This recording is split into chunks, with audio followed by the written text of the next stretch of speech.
रहस्यमयी कहानी शैतानी रस में। पीयूष सौदामिनी को भैरवगढ़ गांव घुमा रहा था और तभी सौदामिनी ने पुरानी हवेली को देखा। उसको अंदर से देखने की इच्छा जाहिर की। पीयूष ने हामी में सिर हिलाते हुए बाइक पुरानी हवेली की तरफ मोड़ दी। कुछ ही पलों में पीयूष और सौदामिनी गहलोत परिवार की पुश्तैनी हवेली के सामने खड़े थे। पीयूष ने पुश्तैनी हवेली का दरवाजा खोला और इससे पहले कि वो दोनों हवेली के अंदर जा पाते, किसी ने पीछे से पीयूष के सिर पर जोरदार वार किया। पीयूष के मुंह से चीख निकल पड़ी। सौदामिनी ये देखकर घबरा गई और तुरंत पीछे की तरफ पलटी। पीयूष को चक्कर आने लगा था, लेकिन किसी तरह वो भी पीछे मुड़ा। दोनों ने देखा कि सामने एक पागल आदमी हाथ में लाठी लेकर खड़ा था। हालांकि वो पागल उम्र में लगभग पीयूष जितना ही था। पीयूष को देखते ही वो जोर जोर से हंसने लगा और हंसते हुए बोला, कोई नहीं बचेगा, कोई नहीं बचेगा यहाँ। मौत लिखी है सबके सर पर, मौत सबको मार डालेगी वो, सबको। कहते हुए उसने एक बार फिर पीयूष के सिर पर लाठी से वार किया। पीयूष दूसरा वार सहन नहीं कर पाया और निढाल होकर जमीन पर गिर पड़ा। उसके सिर से खून निकलने लगा था। उसकी ये हालत देख सौदामिनी डर गई और चिल्लाई, पीयूष, पीयूष। वो पीयूष के पास ही घुटनों के बल बैठ गई। सिर से खून बहता देख उसे समझ नहीं आ रहा था कि क्या करे। वो मदद के लिए चिल्लाई, कोई है यहाँ पे? प्लीज हमारी हेल्प करो, प्लीज हेल्प। वो पागल उन दोनों को बेबस देख हंसने लगा और बोला, कोई नहीं आएगा तुम्हें बचाने, कोई नहीं आएगा। वो पागल हंसता हुआ वहां से जाने लगा। उसका वो रूप देख सौदामिनी डर गई थी।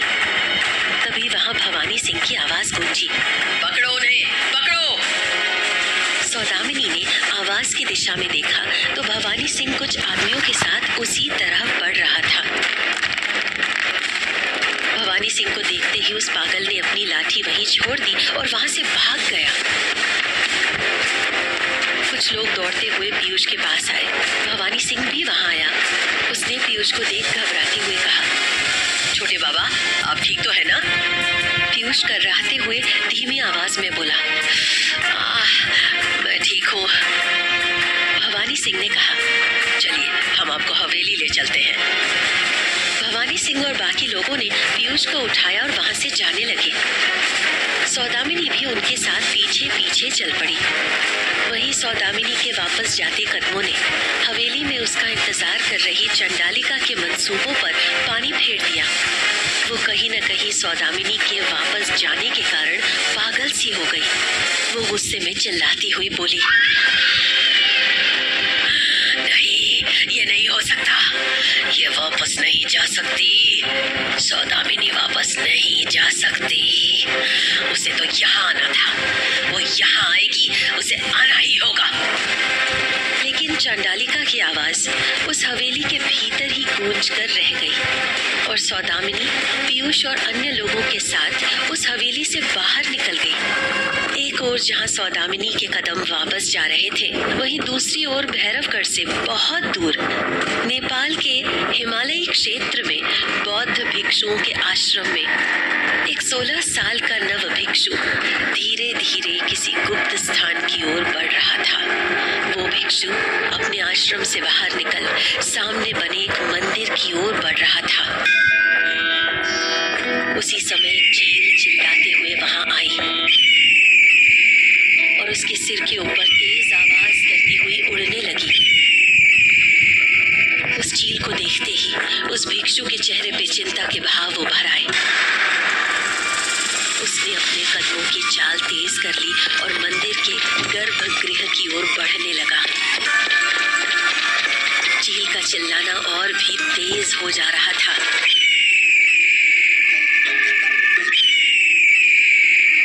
अचानक चील ने अपना आकार बढ़ाना शुरू किया।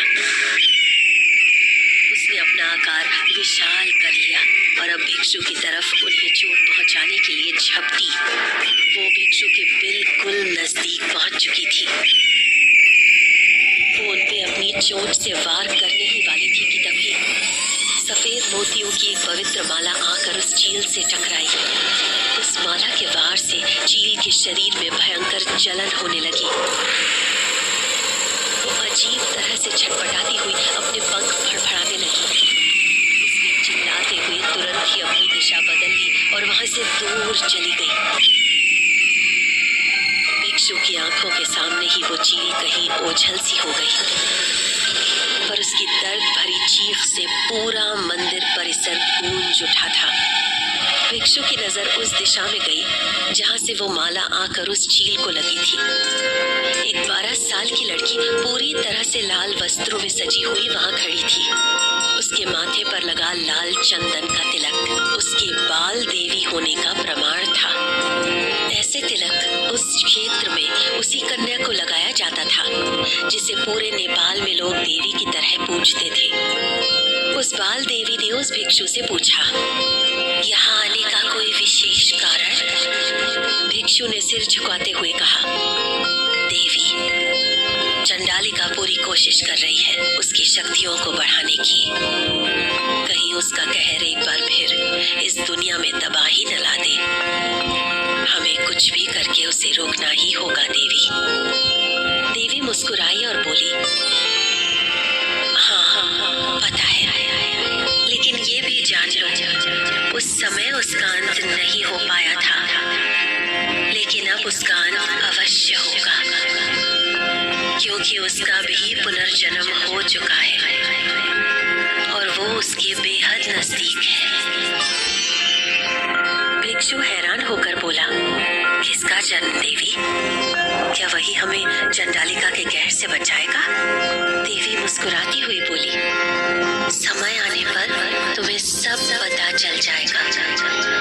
ये सुनते ही युवा भिक्षु के चेहरे पे संतोष भरी मुस्कान उभर आई। वहीं दूसरी तरफ हवेली में निकी जैसे ही तैयार होकर नीचे आई तो देखा कि एक बार फिर वही बूढ़ी माई वहां आई है जिसने उसकी हथेली में चीरा लगाया था। उसे देखते ही निकी कांप सी गई। उसने मन ही मन कहा, अब ये मेरे साथ क्या करने वाली है? निकी को देखते ही माई बोली, बिटिया, बहुत अच्छे से रस्म निभा रही हो तुम। अच्छा है, जितनी जल्दी रस्म निभाओगी उतनी ही जल्दी तुम अपने पति के साथ रह पाओगी। निकी चिढ़ती हुई मन ही मन बोली, हाँ, रस्म करते करते ही बूढ़ी हो जाऊंगी मैं। इतनी सारी रस्में कौन करवाता है? और वैसे भी मुझे अब किसी के साथ नहीं रहना। मुझे तो बस यहाँ से निकलने का एक मौका चाहिए। तभी सुमित्रा बोली, माई, रस्म के लिए निकी तैयार है, आप इसे लेकर जा सकती हैं। निकी हैरान होकर बोली, लेकर जा सकती हैं? ये आप क्या कह रही हैं माँ जी? ये मुझे कहाँ लेकर जाएंगी? इससे पहले कि सुमित्रा निकी को जवाब दे पाती, भवानी सिंह और सौदामिनी पीयूष को लेकर हवेली में आए। पीयूष को घायल देख सब लोग तेजी से उसकी तरफ भागे। सुमित्रा दौड़ती हुई पीयूष के पास आई और घबराती हुई बोली, पीयूष को क्या हुआ? भवानी सिंह बोला, रानी माँ, पीयूष बाबा पे पुश्तैनी हवेली के पास उसने हमला कर दिया था, इसलिए सिर पर से हल्का खून बहने लगा है। उसने किसने? प्रणीत ने। प्रणीत का नाम सुनते ही सुमित्रा के चेहरे के भाव बदल गए। एक पल के लिए वहां शांति छा गई। सुमित्रा परिस्थिति को संभालते हुए बोली, तुम लोगों ने उसे रोका नहीं? रानी माँ, जब तक हम वहां पहुंचते वो वहां से भाग गया था। तभी बूढ़ी माई वहां आई और बोली, लगता है खून काफी बह गया लगता है, मैं मलहम लगा देती हूँ, सब ठीक हो जाएगा। सुमित्रा ने हाँ में सिर हिला दिया। सुमित्रा बड़बड़ाती हुई बोली, जाने क्या हो गया है पीयूष के साथ? हर दूसरे दिन इसके साथ कोई न कोई जानलेवा घटना घट रही है। पता नहीं किसकी नजर लग गई है मेरे बेटे को। माई उसके सिर पर मरहम लगाती हुई बोली, रानी साहब, जाने क्या बात है, वरना रस्म निभाने के बाद तो सब कुछ ठीक हो जाना चाहिए था। सुमित्रा भी आश्चर्य करती हुई बोली, वही समझ नहीं आ रहा है कि सब कुछ उल्टा क्यों हो रहा है। अगर हम रस्म नहीं करते हैं फिर भी हमारे ऊपर आफत आती है, और हम रस्म करते हैं फिर भी आती है। मुझे तो कुछ समझ नहीं आ रहा है। तभी पीयूष दर्द से कर्राहा उठा। सौदामिनी उसे संभालती हुई बोली, पीयूष, तुम ठीक तो हो ना?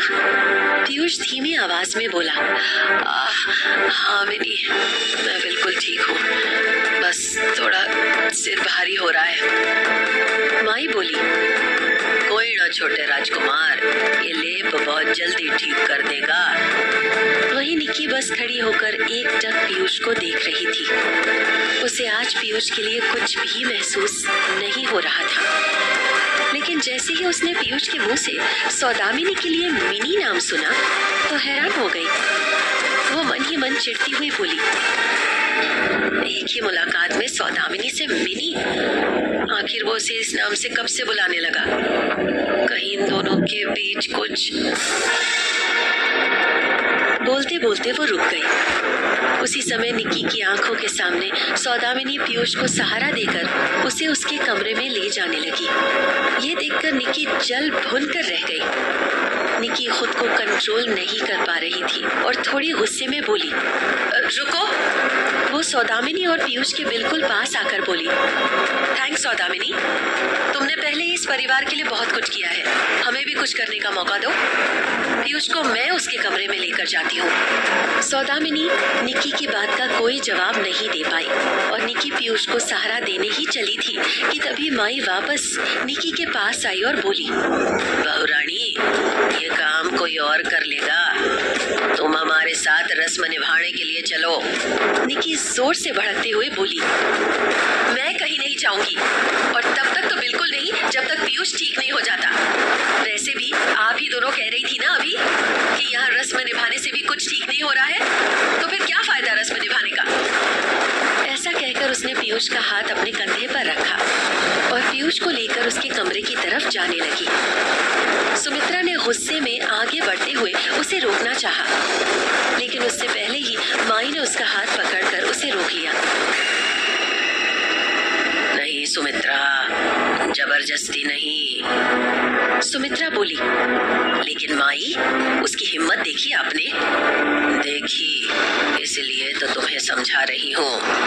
अगर इससे रस्म निभवानी है तो इसकी हिम्मत तोड़नी पड़ेगी, और हिम्मत तोड़ने के लिए गुस्से से नहीं, प्यार से काम लेना पड़ता है, समझी तुम?